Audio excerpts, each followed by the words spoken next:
I remember that night vividly, the clock striking 2:15 a.m. casting an uncomfortably eerie vibe in the gas station. The fluorescent lights above flickered intermittently, the hum of the refrigerator unit serving as the only soundtrack to my solitude. I leaned against the counter, the chill from the air conditioning biting through my thin uniform, trying to shake off the fatigue that clung to me like a second skin. The customers were few and far between during those late shifts, mostly locals stopping by for a soda or snacks. But that night, a peculiar tension hung in the air, something I had learned to recognize but couldn't quite put my finger on. I busied myself with the magazine on the counter, but the words blurred as my attention drifted to the darkened windows, half expecting a shadow to flit by. Then, the door chime rang out, startling me from my stupor. A figure stepped inside, their silhouette abrupt against the backdrop of the streetlight.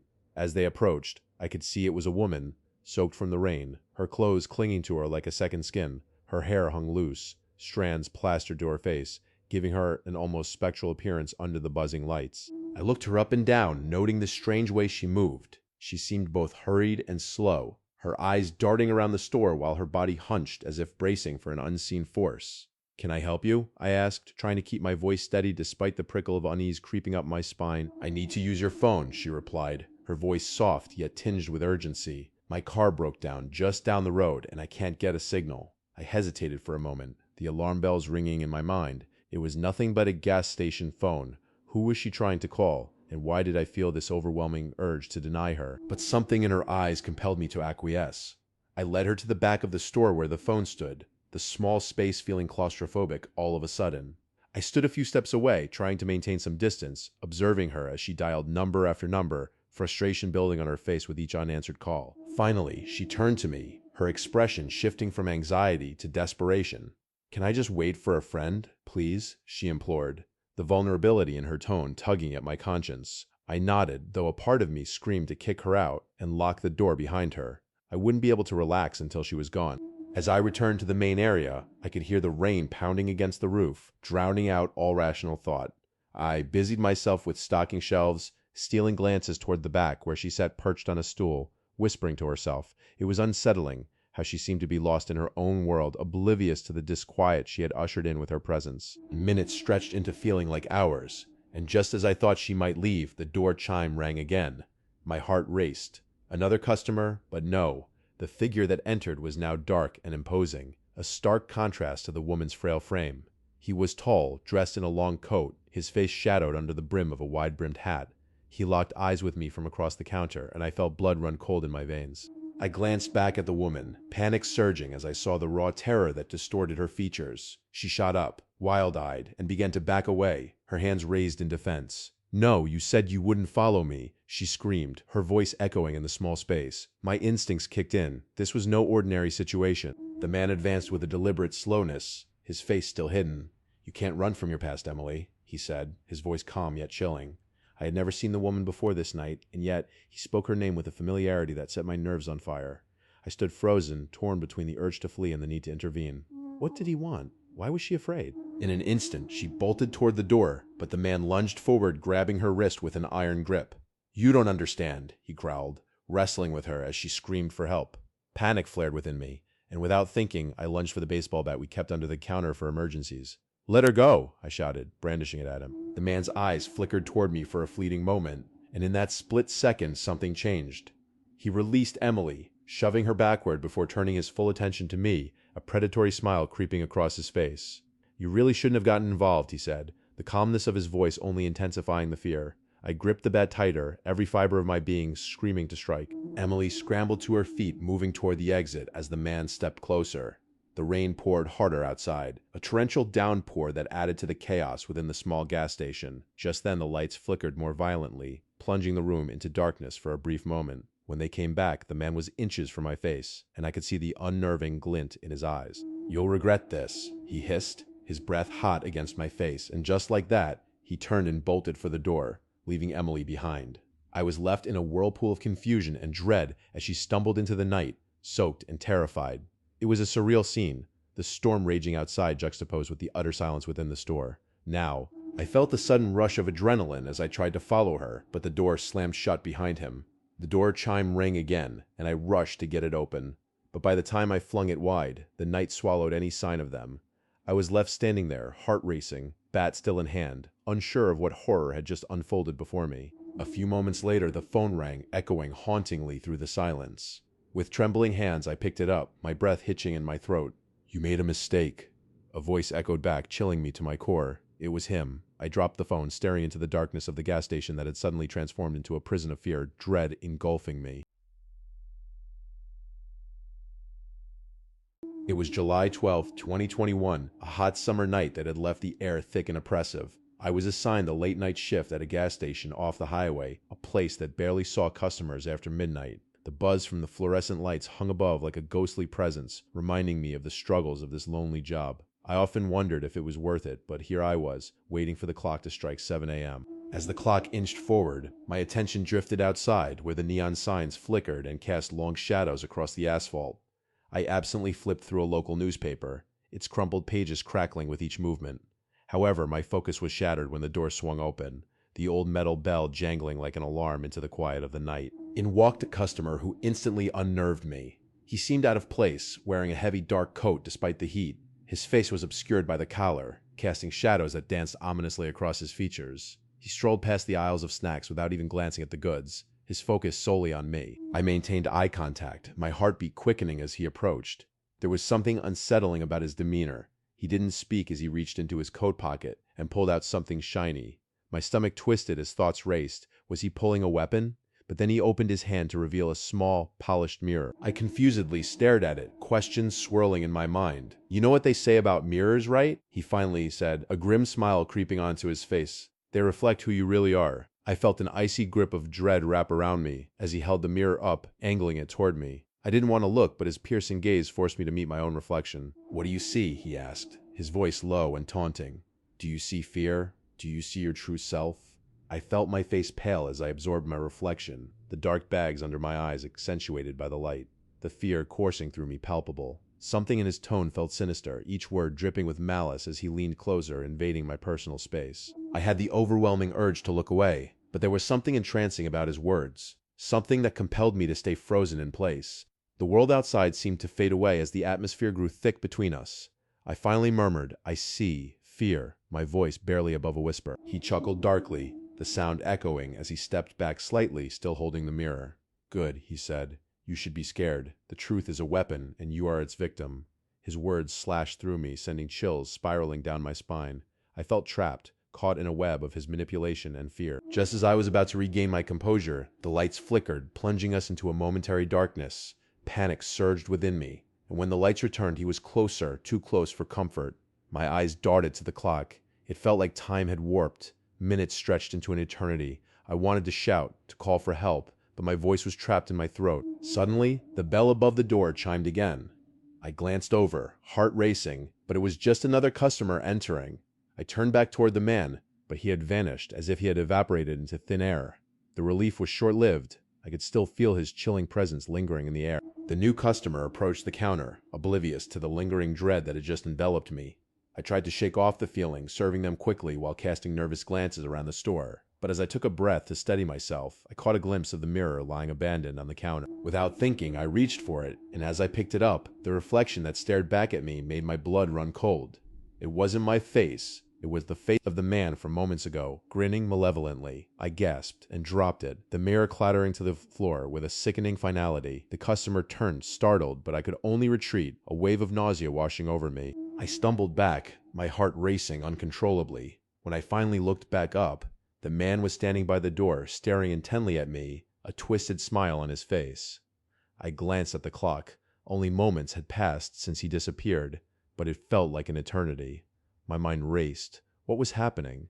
Why was he still here? I needed to escape. With all my strength, I bolted around the counter, pushing through the door that led to the back storage area. I heard the jingle of the bell as he followed, closing in on me. I scrambled for my phone, my hand shaking as I dialed 911, but the call wouldn't connect. A cold dread washed over me. I was truly alone. Suddenly, the lights went out entirely, plunging me into an abyssal darkness. I could hear him moving, his footsteps echoing in the silence, closer and closer. I fumbled blindly, panic clawing at my throat. Then, just as suddenly as darkness fell, the lights flickered back to life. He stood right in front of me, mere inches away, a grin carving into his face. "You should face your fear," he whispered, his voice a haunting melody. "The truth will set you free." The sinister words slithered into my mind as I pressed myself against the wall. No escape left. Just then, another flicker of light, and suddenly he vanished, leaving only the lingering sound of his laughter echoing through the empty space. I stumbled out from the back, desperate to reach the door, but it stood closed, the lock seemingly reinforced by an unseen force. Panic surged again, but I managed to force it open just as the doorbell chimed once more. I sprinted into the night, gasping for breath, knowing I had to get as far away as possible. But even as I raced down the street, I could feel his presence lurking just beyond the shadows. I never returned to that gas station again, and the haunting question lingered. Who was he? What did he mean by reflecting my fear? The memory remained a constant echo in my mind, a reminder that sometimes the darkness we fear most isn't found outside but within ourselves. It was a chilly evening on September 5th, 2022. I was driving home from a friend's house, exhausted after an evening of laughter and stories. The radio played soft tunes as I cruised down the long stretch of highway, but as the miles passed, my gas gauge began to dip dangerously close to empty. I knew I needed to stop at the next gas station, but everything felt deserted in this desolate stretch of rural Pennsylvania. Eventually, I spotted a flickering neon sign in the distance, glowing like a beacon in the dark. It was an old gas station, one of those with minimal amenities, but at that moment, it promised relief. As I pulled in, the gravel crunched beneath my tires, the sound echoing in the stillness of the night. The dim lights buzzed above me, and the wind whispered through the empty lot. I stepped out of my car, the chill of the evening air washing over me like a wave. The store looked long abandoned, with just a single light bulb flickering at the entrance. I hesitated for a moment, but the thought of running out of gas spurred me forward. As I pushed the door open, the bell tinkled softly, announcing my arrival to the dark interior. The inside smelled of stale coffee and dust. My senses were assaulted by the overwhelming silence, broken only by the faint sound of an old fan whirring somewhere in the back. I approached the counter, glancing around for anyone who might be working at this hour, but aside from me, the store felt eerily vacant. An unsettling feeling tugged at my gut. I finally spotted an old man behind the counter, his eyes sunken and weary, like he hadn't seen a customer in ages. He looked up at me with a slow nod, and I asked for a tank of gas. He shuffled to the back, mumbling something under his breath about how things had changed so much. While he was gone, my eyes roamed the walls filled with dusty memorabilia, relics of a time long past. As I waited, a strange sense of dread enveloped me, and I couldn't shake the feeling that I was being watched. I did my best to ignore it, focusing instead on the gas prices on a faded sign hanging above. Then, without warning, the lights flickered again, and a chill ran down my spine. Was it just my imagination, or had I felt a cold breath against my neck? The old man returned, a grin carved deep into his face. He was holding a rusted gas pump, the metal glinting ominously in the light. "This one still works," he said, his voice gravelly and low. I glanced at the pump, its neck twisted and the numbers unreadable, an image that sent unease curling in my stomach. I stepped outside, taking a few cautious breaths of fresh air as I prepared to fill my tank. As he started pumping, the sound of the gas flowing was the only thing breaking the silence. But then, I noticed a series of scratches on the side of my car, deep and jagged, as if something had clawed at it. I felt a shiver of fear trickle down my spine, but I brushed it off as nothing. Just then, I heard the old man's voice float through the dark, calling to me. "You should have stayed away, kid." The way he said it felt heavy, laced with something sinister.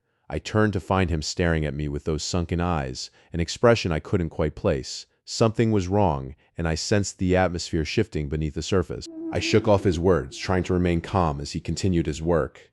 The gas continued to flow, but my heart raced as I realized the light above us was flickering harder now, casting eerie shadows across the lot.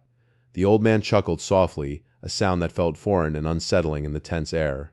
"They always come back here," he said, almost to himself. My instincts spiked. I knew I had to leave, but something rooted me in place. Just then, the pump stopped with a loud clank, and I instinctively jumped. The old man grinned wider, a predatory grin that sent a wave of nausea through me. "You're all filled up now," he said, his voice low and conspiratorial. I slid into my car, hands trembling as I tried to start the engine. The old man stood by the window, watching me intently. "Drive safe, kid," he whispered, the words curling like smoke in the air. As I backed out of the lot, I could feel his gaze piercing into me, heavy and suffocating. I knew I needed to get as far away as possible. But just as I turned onto the highway, I noticed a figure in the rearview mirror, a dark silhouette standing at the edge of the lot. My heart raced as I stepped on the gas, desperate to put distance between me and that gas station. The landscape blurred around me, but I couldn't shake the feeling that something had followed me into the night. I glanced back at the road ahead, but my thoughts lingered on the shadows of that gas station. It felt like I had barely escaped a sinister presence, one that would haunt me for a long time to come. The old man's chilling words echoed in my mind, a reminder of the unknown lurking around every corner, especially in the dead of night. As I drove on, the moonlight bathed the road in an eerie glow, making me hyper-aware of every twist and turn. Even with the comforting hum of my car and the tunes playing softly, I felt a gnawing apprehension creeping in, and just like that, headlights blazed behind me, rapidly approaching, sending my heart racing again. Who could be following me at this hour? I glanced in the rearview mirror, dread pooling in my stomach as I saw the old man's silhouette behind the wheel of a rusty pickup truck. It was as if he had materialized from thin air, his expression twisted into that same grin from earlier. My instincts kicked into high gear as I pressed the gas pedal, adrenaline coursing through my veins, urging me to drive faster. But no matter how fast I drove, he stayed right on my tail, darkness swallowing the road behind me. The sheer terror clawed at my mind, drowning out everything else as I glanced over my shoulder. My focus shifted back to the road, and I felt the car lurch violently as the tires hit something hard. I gasped, struggling to regain control as my heart hammered in my chest. The truck was still there, tailing me like a predator closing in on its prey. I finally made a sharp turn, hoping to lose him, but I felt a sense of dread wash over me as I glanced back. The headlights had vanished, leaving me in near darkness. I barely breathed, unsure if it was good or bad. Had he given up, or was he waiting in the shadows, lurking just out of sight? My heart raced as I continued through the winding roads, the moonlight barely lighting my path. I slowed down, desperate to assess my surroundings, when out of the corner of my eye, I saw a figure standing by the roadside. My breath caught in my throat. It was the old man again, eerily illuminated under the moon, a sinister grin still plastered on his face.